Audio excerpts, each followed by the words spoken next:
ទូរស័ព្ទអស់ថ្មគឺយើងអាចសាកថ្មនៅផ្ទះនៅ office ធ្វើការបានប៉ុន្តែបើជីវិតយើងអស់ថ្មគឺយើងប្រកាសជាត្រូវការកន្លែងដែលស្រស់ស្អាតដើម្បីសាកថ្មឲ្យជីវិតរបស់យើង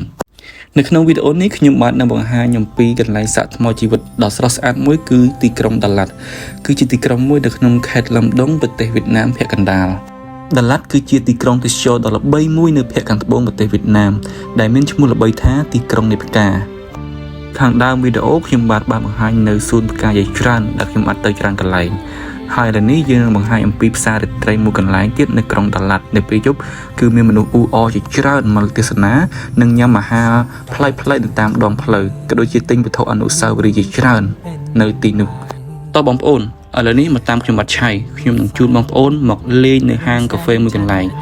ដែលមានរចនាបថបែបជប៉ុនដែលខ្ញុំបាទបានជូនភ្ញៀវកិត្តិយសរបស់ស៊ូគូប៊ូស៊ុមកលេងទីនេះក្រៅពីការរចនាតាមបែបជប៉ុនហើយទីនេះគឺជាកន្លែងដែលអាចអង្គុយមើលទេសភាពនៃក្រុងដាឡាត់បាន360ដឺក្រេផងដែរហើយជាកន្លែងមួយដែលសប្បាយរីករាយមនុស្សទៅលេងច្រើនឥឡូវនេះយើងនឹងបើកបង្ហាញអំពីទីក្រុងដាឡាត់ពីទេសភាពក្រុងដាឡាត់ទាំងមូលគឺជាទីក្រុងមួយដែលពោពេញទៅដោយដើមស្រល់ជាពិសេសគឺមានកន្ត្រកខ្សែកាបដែលអាចជិះមើលទេសភាពក៏ដូចជាសម្រស់នៃដើមស្រល់ទាំងមូលឥ